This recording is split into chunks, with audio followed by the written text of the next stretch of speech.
que le reboisement spécifique des cocotiers est une instruction du maire Ousmane Sonko,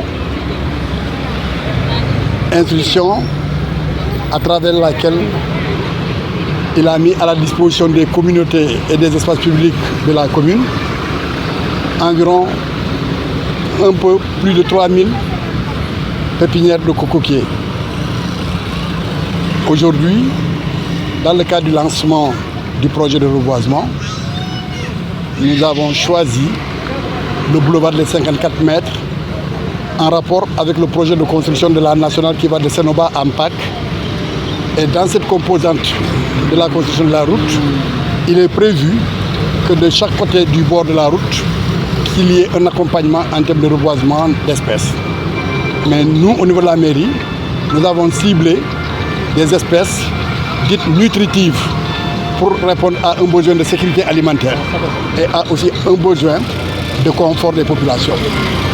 Après le lancement, il n'y a qu'une seule espèce spécifique, c'est les cocotiers.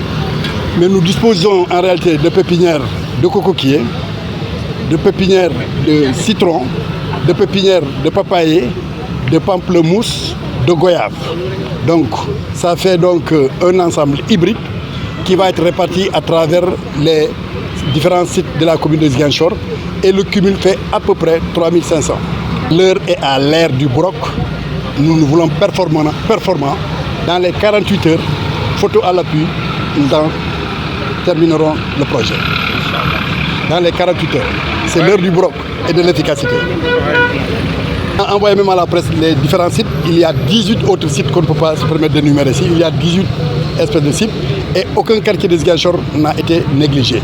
Ces sites vont de la mosquée à la paroisse, à l'école, au CM, au dispensaire, aux institutions telles que le conseil départemental, le conseil municipal, même la mairie de Ziguinchor.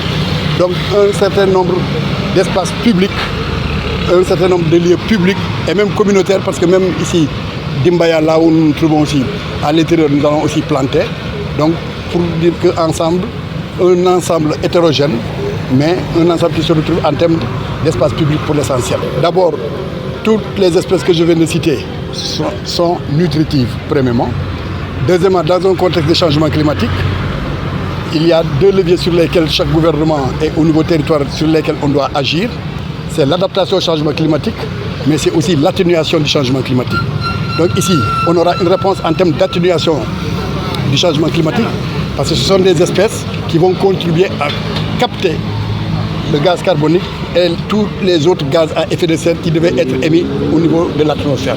Donc le fait de les capter va contribuer, à réduire la chaleur, 2, à offrir davantage d'oxygène, et ce n'est pas par hasard que lorsqu'on a chaud, on est sous l'arbre. Alors pour l'entretien, nous y avons réfléchi, et ce n'est pas par hasard que même le choix a été déterminant.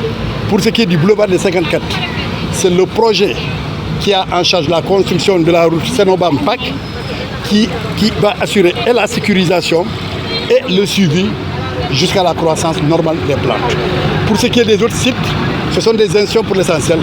Il appartient aux différents responsables locaux. Par exemple, dans une école, il y a un directeur d'école. Le mur est fermé.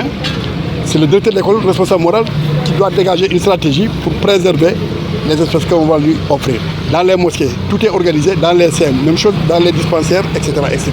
C'est pourquoi on a choisi des endroits fermés pour ne pas que les plantes soient exposées. Voilà. Permettez-moi de rendre un vibrant hommage à l'ensemble des élus. Particulièrement, nous avons ici, hiérarchiquement, une des élus au plus haut niveau, c'est l'honorable député Adji Sidibé. Je voudrais que vous l'encouragiez, que vous la souteniez. D'abord, c'est une femme. Deuxièmement, elle est en même temps adjointe au maire. Elle a en charge tout ce qui relève du préscolaire. Donc, à sa double qualité d'élu local et d'élu national, elle nous a fait l'honneur de venir et de rehausser la cérémonie. De l'autre côté, à ma gauche, nous avons la première adjointe au maire, Aïda Boyan, Madame Sané. Et nous avons aussi Madame l'adjointe au maire en charge des organisations féminines. Donc vous avez vu que quand on parle d'adjoint au maire, c'est le féminin. C'est l'occasion pour moi, encore une fois, de renouveler tout le contrat et toute l'estime que j'ai religieusement vis-à-vis des femmes.